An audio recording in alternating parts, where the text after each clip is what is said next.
It was a beautiful morning on the railway. Jerry was waiting at a goods yard when Duke came alongside with the manager. Good morning, Jerry.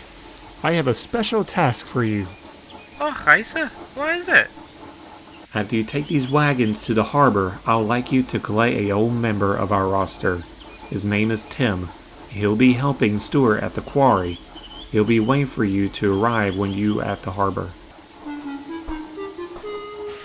Jerry was puzzled about who this Tim was. He didn't expect the railway to get another engine so soon after Stanley just joined them. He decided to ask Duke. Who's young Tim? I've never heard of him before. He's the tram engine who used to work here long ago and await for a much needed overhaul. Duke explained. You see, there used to be an old tramway line that runs from Augsburg to Crossing Holland. Our quarry line that runs to the quarry, Jerry.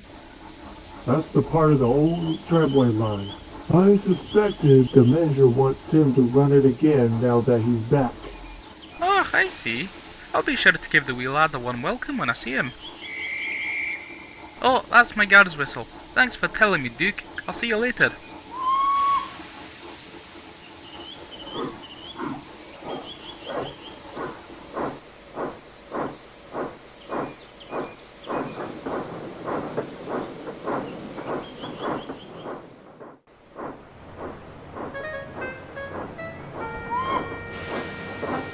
Jerry made excellent time as he puffed to the harbor.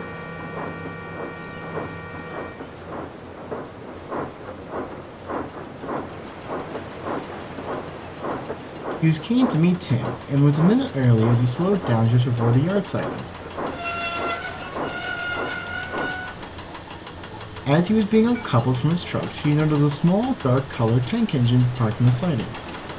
He had a brass dome, black skirts on it covering his wheels, and red block buffers on his front and rear end.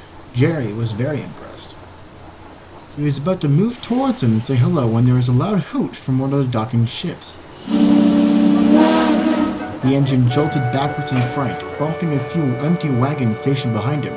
Jerry wasn't expecting the ship to be that loud, and he too was surprised by it. What was that? The engine screamed in panic. Jerry hurried over to see if he was alright. As he got closer, the engine looked up and shivered in fear.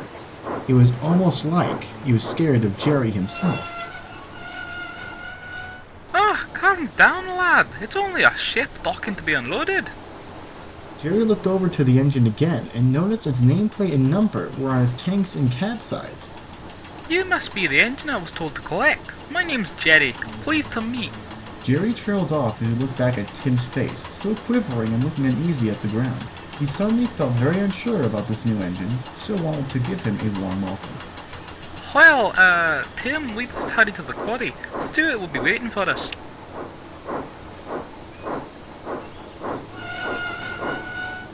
Yes.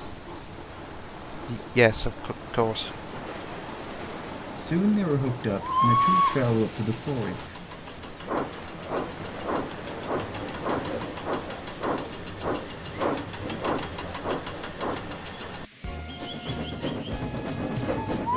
Jerry was still confused as to why Tim was so startled.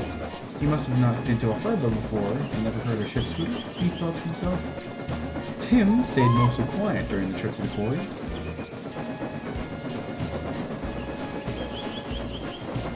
He was anxious and was looking all around to see if he was trying to spot something as they crossed up the line. Jerry didn't notice, however. They soon passed Farquhar Road Station. Jerry knew this spot well. The tracks traveled alongside a small river for about half a mile before going over a bridge that was farther up the line. To Jerry, it was like an ordinary trip, but it didn't seem like that to Tim. His eyes widened and his frames began trembling badly.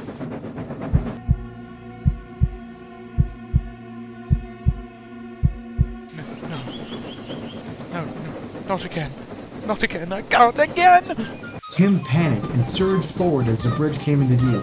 Jerry, alarmed by Tim's sudden reaction, tried to slow them down to safer speed so they wouldn't derail. Ah! What are you doing? Stop it, Tim! Slow down!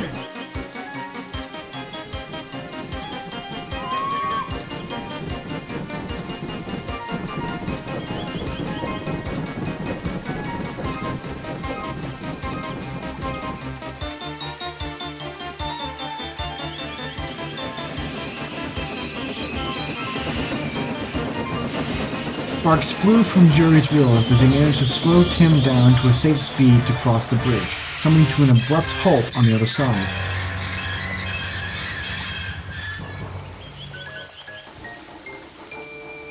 What were all that about? Jerry replied in a startled voice. Tim, visibly shaking, didn't say anything. He just looked down the track trying to catch his breath. After a bit of calming down, they soon were on their way again.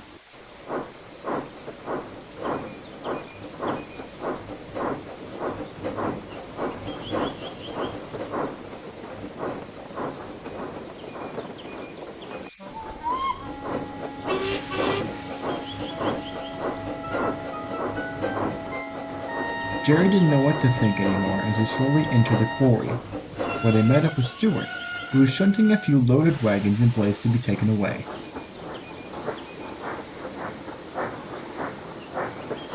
Hello, Jerry.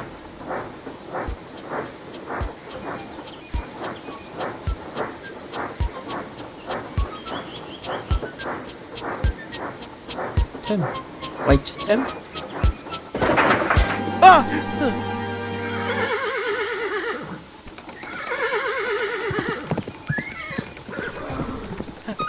Hello, Stuart. It's nice to meet you. Tim said shyly.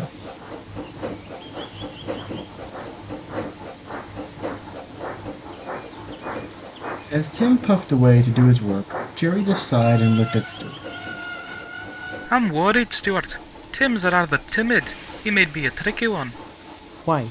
What's happened? Jerry explained everything he witnessed when he was with Tim, from the accidents at the harbor to the sudden reaction at the bridge after Farquhar Road Station. By the time he finished, Stuart looked concerned. I think I might know what's going on with Tim. Atlas told me a story about an accident that happened on the bridge long before we arrived on the railway.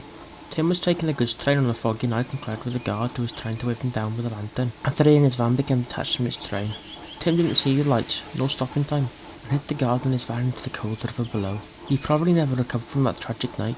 So, Tim pushed me over the bridge because he's scared he'll hurt someone again. That's probably the reason why he'd panic.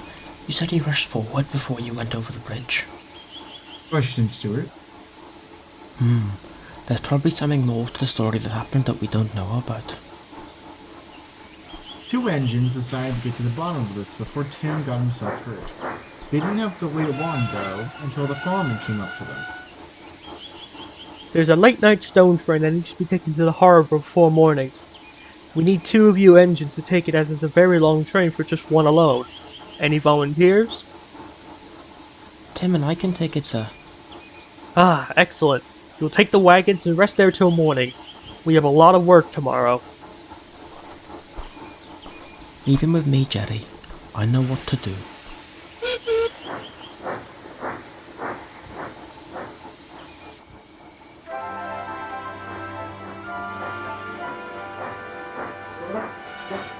It was soon time for Tim and Jerry's train to depart, and Stuart was arranging the brake band behind the wagons. Tim was at the front waiting for him, quietly mumbling to himself. You're going to be okay. You're going to be okay. You're going to be okay. You're going to be okay. You're going to be... Oh. You're going to be okay. You're going to be okay. You're going to be okay. You're going to be okay. You're going to be...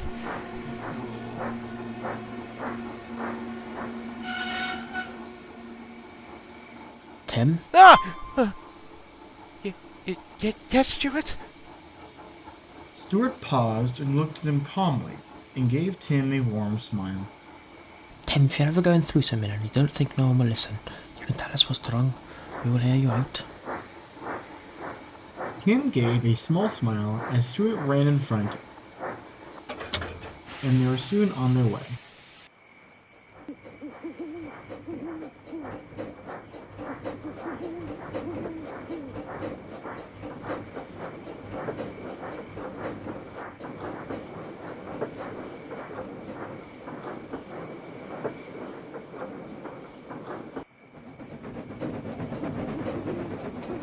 To avoid Tim panicking again, Stuart asked his driver if they could take a different route so they could talk to Tim and get to the bottom of his nervousness. As they coasted down the new route, Tim spoke up. This time, he seemed calmer and less timid than before. Why are we going around the bridge? Are we going to be late if we go this way? No, actually, we're going this way so we can talk. And this track will make sure we're not late one bit. You're sure? I'm absolutely sure. Now come on. Jerry told me you had quite the arrival when he picked you up at the harbour. Tell me, what is causing you to be scared about the bridge? Tim didn't respond right away. He didn't want to tell Stuart, but he knew he couldn't hide it forever. He took a deep breath and explained. It's a long story, and I'm not keen to say it, but I'll tell you it. It has to be said. It was 1878, and I had just arrived on the Arlesdale tramway. I was excited to be there since, well, I was the youngest tram engine to work there at the time.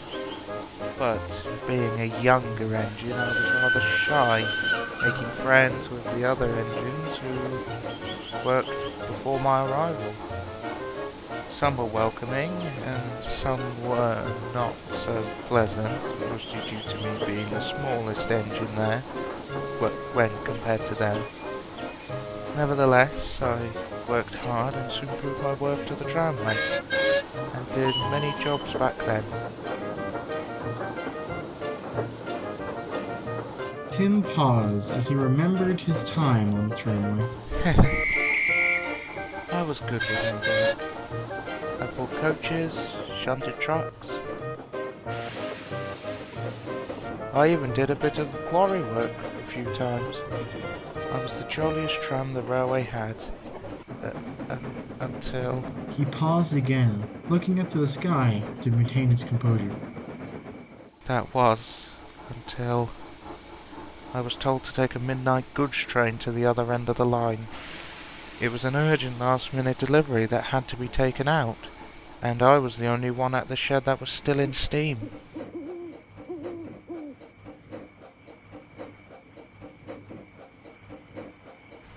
I collected my wagons and hurried up the tramway to get to its destination before the fog got worse. Little did I know there was another tram still out running that was also up ahead of me.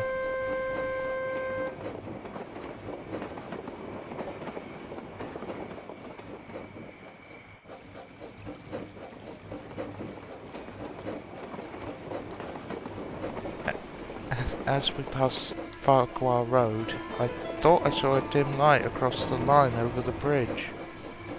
I first thought it was fireflies as the light wasn't as bright as a lamp, and kept on going until... Tim trailed off, a small tear forming in his eye as he revisited the memory of that night. Until I saw the silhouette of a man and a brakeman on the bridge. The guy was trying to wave me down after his van got uncoupled from his train. I tried to stop, but with the weight of my train and the speed I was going at, it was too late.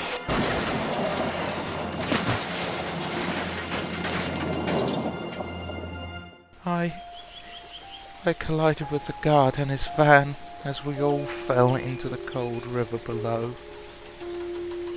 The breakdown gang arrived as morning struck, and I was lifted out with a crane. My boilers and tanks were dented and my black paint was all scratched up.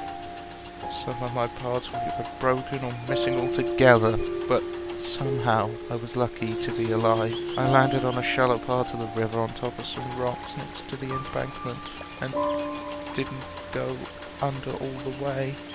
They managed to lift me back onto the rails, but my train and the van, there was nothing but splintered wood and broken metal. Thankfully my crew survived the crash, though they were completely paralysed and had to be taken to hospital. I was taken back to the shed by another engine.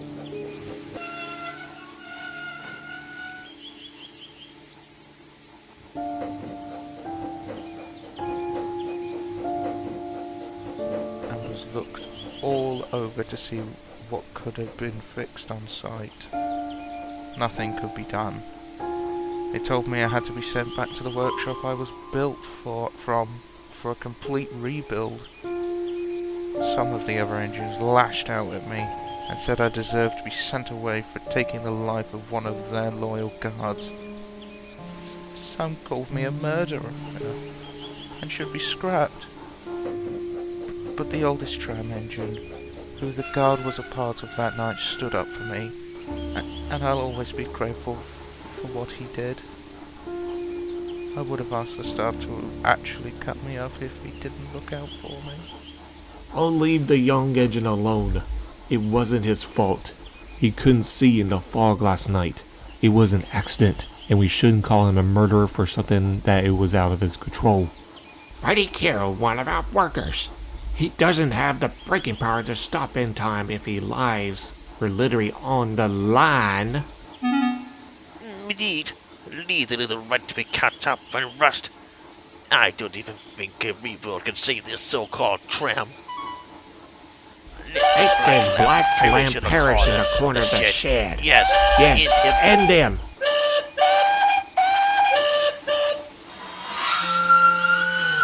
Listen to both of you. We are a family. It shouldn't be acting like this towards our youngest engine. He is clearly sorry for his actions, even though it wasn't his fault. If there's anything at fault and blame here, it was my lack of attention to my train last night. Now stop scaring the little one and be off with you. That was the last thing I can remember with them, as I timidly fell asleep and was taken away by a traction engine the next morning to my builders for my long rebuild.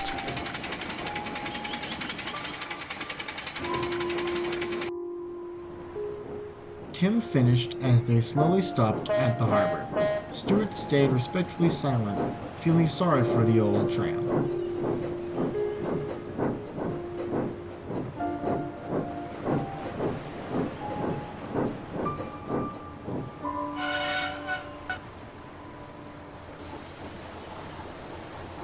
So it was never your fault. Guess you can't cross the bridge because of your accident. It brought back awful memories when I saw it again. That's why I panicked when Jerry was bringing me to the quarry yesterday. I wanted to get out of there so I wouldn't hurt anyone again, even if it was my mind playing tricks with visions. I'm sorry. I understand now. But you must realise, you can put that behind you now. The past is in the past, and all you can really do is move on. Just like the guard did with Atlas. What? He actually saw him? Indeed he had. I was there running with the guard's ghost. Atlas told me about him, and he moved on after he stopped Atlas one night. He wasn't angry, nor sad. He just needed to stop the train he never got to. He's never been seen ever again, from what I've noticed, and the guard's at peace now. I think he'd like you to also move on and continue working like the engine you are, Tim. There was silence. Tim didn't say anything, lost in his thoughts. The guard he killed as a ghost only wanted to stop the train, and finally did so to be at peace. It made Tim feel just a bit better inside knowing that. Just then, a worker called over to them. Righto, your wagons are finished being unloaded. You two can shunt them into the sidings and rest for tomorrow. Stuart looked back at Tim as he moved forward to the harbor sheds. Come on, Tim. It's time for you to rest up for tomorrow.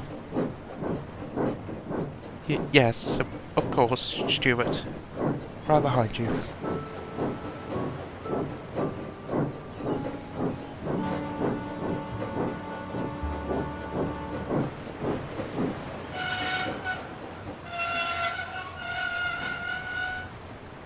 The two engines rolled into the harbor sheds and fell asleep, but Tim stayed up a little longer. He told Stuart his past and now was feeling rather awkward. He could go to sleep. There was still the bridge he was worried about. He then decided what had to be done. I'll do it tomorrow. For now, I better rest my old eyes. Tim fell silently to sleep, his plan being the only thing he had in his mind.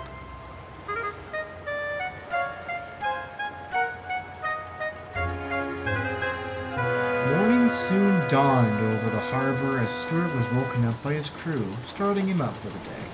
He yawned and looked over to the track next to him, only to be surprised that Tim was nowhere to be seen. What?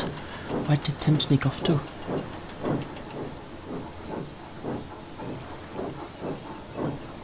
Oh, what's up, Stuart? Something wrong? Jim, have you seen Tim? Oh, Tim. Yeah, I saw him. He came up to Arlesdale and offered to take my horse and cart train. He said he had something to do involving the bridge past Farquhar Road before he left. What did he say? Beats me. I was still waking up when Tim arrived.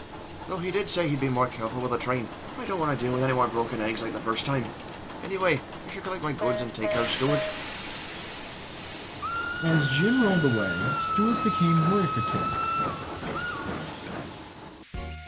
Meanwhile, down the line, Tim was pulling the horse and cart, keeping good time and making sure to be gentle with the trucks. But most importantly, he kept calm and focused on the goal he set last night.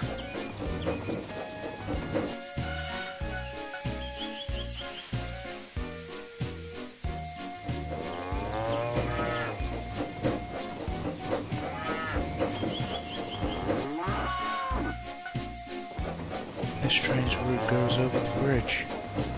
It's nerve-wracking, but I must do it if I am to be a useful tram engine. Come on, let's go. Come on, let's go. He said determinedly. It wasn't long until the bridge came into view, and he didn't slow down, determined to not be scared anymore. The guard is at peace now. We can do this. We can do this. Come on. Come on. Tim said to himself as he got closer to the bridge.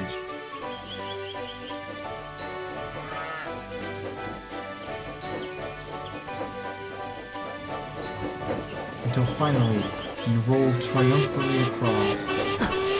Yes! I did it! I did it! He whistled as the last van crossed the bridge, proud to have conquered his fear and happily continued his journey.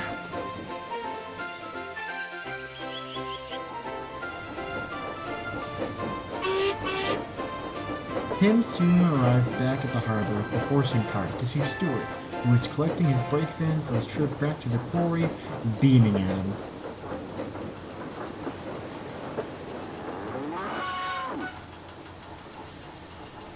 My Tim. You look proud today. Did you cross the bridge? Yes, I did cross the bridge, and it was thanks to you I could. Your words about moving on gave me the courage to keep me going. Well, it was the least I could do. You suffered for a long time and needed someone just to look out for you is all. As Stuart left for the quarry, Tim looked out towards the sea and smiled. After what seemed like an eternity, he was proud to finally conquer his fears, and he could only thank his new friends for that. Tim is now a different agent. He eventually apologized to Jerry, who now sees him as a friend. He soon got along with all the engines on the railway, and they too also see him as a reliable asset to the team. Now Tim works on his own part of the railway on his tramway from Allsborough to Cosney Howland. He's never lonely, as he sees Stuart, Jerry, Duke, and Jim whenever he's at the station with his trains. He's still shy, but that's how Tim is, but that doesn't bother him anymore.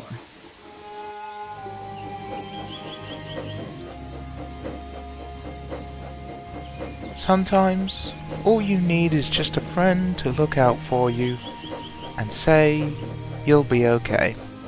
And from the little train, that is very true indeed.